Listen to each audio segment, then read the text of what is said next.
Welcome back to the BOM Process course. We're still in Module 3, the 7 phases, and here in Lesson 8, we're talking about the leader phase. So when you get to this phase, you've already gotten to the point that your marketing machine is revved up, it's going, your financial machine is working.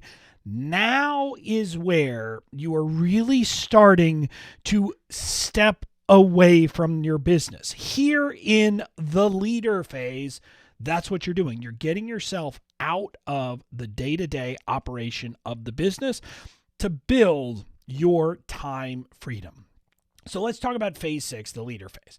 So the goal is to get yourself out of the day-to-day work as much as possible. Now, there will be some things where you'll have to continue to be involved, but the goal here is to get yourself out of that stuff so you can work on your business and really work on the stuff you love doing in your business rather than all of the stuff that a lot of us are working on a regular basis that we're doing because no one else is there to do it for us. So that's the goal. And so the focus here is on building teams and systems.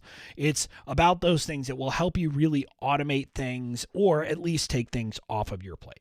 The discipline is letting go. This is one of the hardest things for a lot of entrepreneurs. After you've spent all this time building your business, now it's time to hand it off to other people to let them do the work for you. And what you're learning about here is leadership.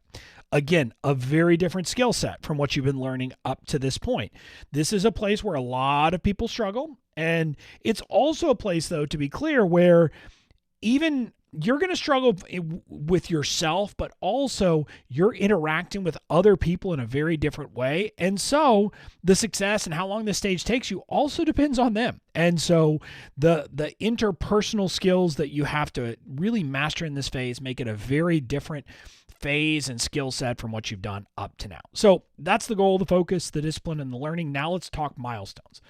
The really the milestone here, ultimately the big one is this, that the goal is that 90% or more of your time is spent on only 3 things. Number 1 is kind of setting the vision, that high level work that you as the owner, as the CEO, the visionary of your business, you're the one doing that work. So it's the vision casting work for your business. So that should be part of what you're doing.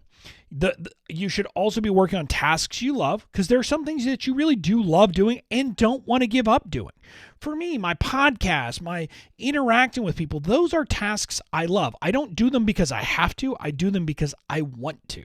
And so you want, again, that's part of what you're spending your time on. And then also tasks that only you can do. And this actually is a much smaller list than you believe it is. And you really do need to push so that you don't see that you're the only one who can do it. And what I mean by tasks that only you can do, I don't mean that only you can do it because you don't have the right teammate. I mean that only you can do it because, for example, I'm the only one who can show up as Bobby Clink on video or on audio recording. So if there is a task that requires me personally to show up for something, obviously I'm the only one who can do that.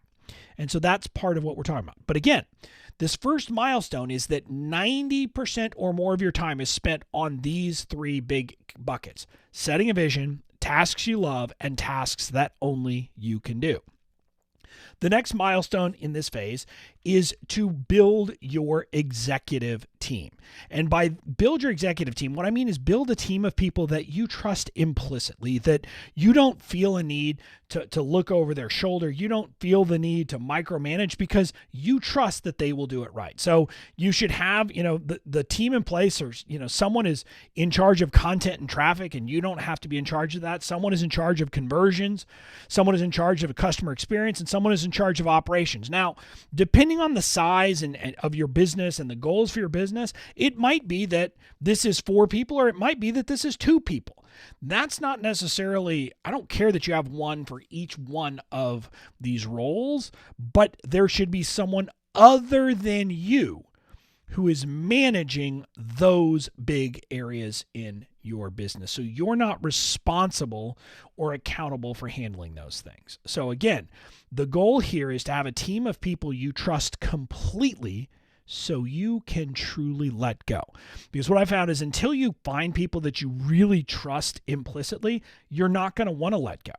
And so you need to get those people who will you'll have the confidence so that you won't feel the need to be involved in those tasks. So that is the goal here. Now, let's talk about the next milestone. You also need to build out systems. And what I mean by this are the standard operating procedures and those types of procedures, processes, and systems inside your business so that it can run even if a person is not there. So the question to ask is, can you take 2 weeks off without the business missing a beat? If not, we probably have some systems, because if there are like all of these things that you do and you're the only one who knows how to do them, that's a problem. But then also, are you prepared for any team member to leave? So you don't want to be in a position where the person who is in charge of content, for example, leaves your team unexpectedly and you don't have any kind of systems or processes in place for someone else to step in and take on that role. So you can see how this is about creating those standard operating procedures that explain how you do things, how things get done in your business, and that way other people can step in and do them. So those are your systems. And what I'll tell you is that this phase, the leader phase, challenges many entrepreneurs like no other, because it really does require you to step away from the things that you've been laser focused on controlling up to now. Most of the people who get to this phase in business, part of the reason that they have gotten here is because they have been in the details. They've been willing to roll up their sleeves, to get their hands dirty, to do the work. And so all of a sudden, after having done that, you have to be in a position to say, okay, I'm going to step back. I'm going to let other people do it. And you have to be willing to let other people make mistakes and learn. And you have to accept that maybe they're not going to do things exactly how you would have done that. And you have to be okay with that, because ultimately getting to that point, number one, will help your business grow even more, but it'll also be the thing that frees you up to have, kind of the life you're looking for. So again, this is a very challenging phase for a lot of people. Kind of summing this up, the leader phase is where you really start to build true freedom into your business because it will operate without you. That is what you're shooting for here is again, it's not necessarily so that it can operate forever without you. For most people, that's not what we're trying to do. We're not trying to build a business that we can sell. We're trying to build a business so that we can easily step away from for a couple of weeks.